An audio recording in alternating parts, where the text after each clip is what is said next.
Good morning, good afternoon, and good evening. This is Edgar Collado, and I am doing this presentation on the data analysis with R course taken by with help of the video tutorials from Skyfi Labs. So for our final project, we are talking about the World Happiness Report, and we're doing some of the data visualization methods and tools we used with the program R. So without further ado, let us continue. So some of the things we learned, how to manage this data set of the World Happiness data.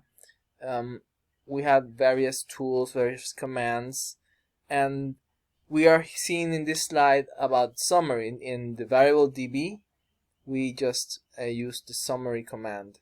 And some of the highlights of the summary of our different attributes, variables for the World Happiness data are we got happiness rank, happiness score, standard error, economy, family, health, life expectancy, freedom, government corruption, generosity, dystopia, residuals. So some highlights, for example, in the happiness score, we get different statistical values like the minimum, the maximum, mean, medians, etc. So happiness score, maximum 7.587, minimum 2.839. For the GDP, the maximum GDP or economy, the economy per capita, we have 1.6904, maximum health life expectancy 1.0252, and maximum freedom 0.6697. Okay. Just to give you a clear idea, it's better seen here in the console of the R program while performing such functions. Okay, so if we use head and we're specific to the top 10, we can appreciate that from Western Europe we have seven countries: Switzerland, Iceland, Denmark, Norway, and then we have Finland, Netherlands, and Sweden, and so on for North America, Australia, and New Zealand. Same command was tails. If we specify in the console db and then 10, we got the last 10 of them from the 158 participants in the whole study. So there are 8 that are from sub-Saharan Africa. We got Chad, Guinea, Ivory Coast, Burkina Faso, Rwanda, Benin, Burundi, and Togo, for example. The rest are Southern Asia, 1, and Middle East, Northern Africa, just 1. Okay, so we grouped all of these regions doing our statistical analysis and classification and grouping.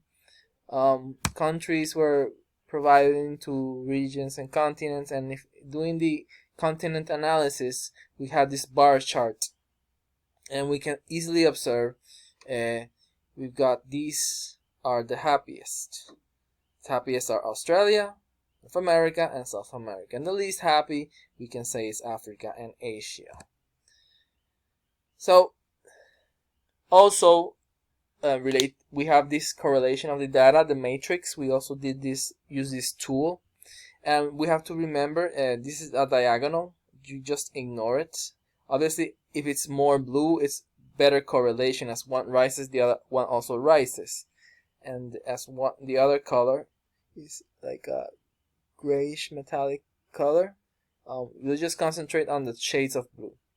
So with this correlation of data in the matrix, the happiest rank is inversely proportional to the happiness score. So we can appreciate here in this box, okay, this brown color, so to speak, a very dark brown color. The rest of correlations of everybody increases is, if we observe row score, we see these tones of blue, and they're pretty high here in this range of 0.8 or maybe 0.6. So happiness score is highly correlated with the economy, which is the GDP per capita, the family, it is also with health, life, and expectancy, and freedom. And curiously, we could also mention it has a high consideration with dystopia residual, which is theoretical. Okay, you just keep on. The important ones are just highlighted due to our results. Okay, so using the box plot, happiness score, not rank, happiness score, in terms of regions, we have these regions, and we don't have the whole continent of Asia, for example. We have Southern Asia and Southeastern Asia, North America, Western Europe, Middle East and Northern Africa. These regions, looking at these box plots, we can identify that we got North America here. We got Australia and New Zealand, which both of them are just 2 points in these box plots in the happiness score, and the Western Europe. We have 21 points with the box plots. Okay, so those are the happiest. Least happiest is Sub-Saharan, which is over here. As you can see, the box plot and the maximum and the minimum of the tails of those box plots. We can appreciate it. The rest are in between, or we're gonna see them as, we could call them neutral in terms of happiness score. Okay, let's continue. In terms of grouping this data, manipulating a bit and doing classifications based on continents. Again, yeah, we really just can say that Europe is the happiest right here, and Africa is the least happiest. Again, we can see the tails of the box plot, and we have some outliers here in Africa. Most of the data is over here in the boxes. We are not really considerate in this box plot in terms of the continents grouping, because we only have no more than 2 points, so we're not really considering much for the happiest continents. So we have more data points to consider Europe better than just say North America and Australia. So let's continue. Correlate. Let's see some parameters, some correlations. Health and life expectancy. As we can observe on the superior portion here, we've got Europe has a nice slope, positive slope, so it's a good correlation. And again, we are correlating health and life expectancy with the happiness score with the South America. Both have a good slope. Again, North America we're not considering it, and Australia either. Just 2 points for a regression. We need more scatter, more variation, more spread in the data for a fit in a linear regression line. Okay, so almost neutral. We got Africa over here. Almost, it has a slope and not too much. We might, yeah, Asia has a bit more slope, but we could say Africa and Australia, even so, it's just negative slope. So let's continue. For the economy, GDP, strong correlation of the 6 definitely is South America. So that's the highlights, correlating GDP with the happiness score.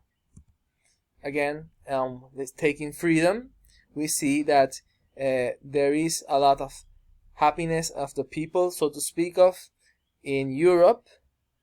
Right here, this graph, very strong positive slope, a strong correlation, and South America. Not so much for Asia.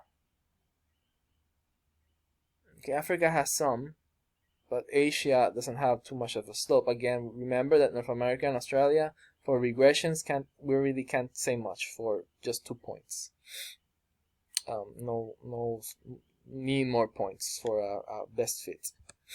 Okay, so considering this, we could recall that we had this happiness score for regions mostly, and we can group data. We can group data into 3 world categories: the happiest, which are the blue ones, Australia, New Zealand, Western Europe, and North America; neutral, the Southern Asia, Southeastern Asia, Middle Eastern and North Africa, Latin America and Caribbean, Eastern Asia, Central and Eastern Europe; and the least happy, the Sub-Saharan Africa, which is here in a greenish color. Okay, so grouping this, we did more regressions, right?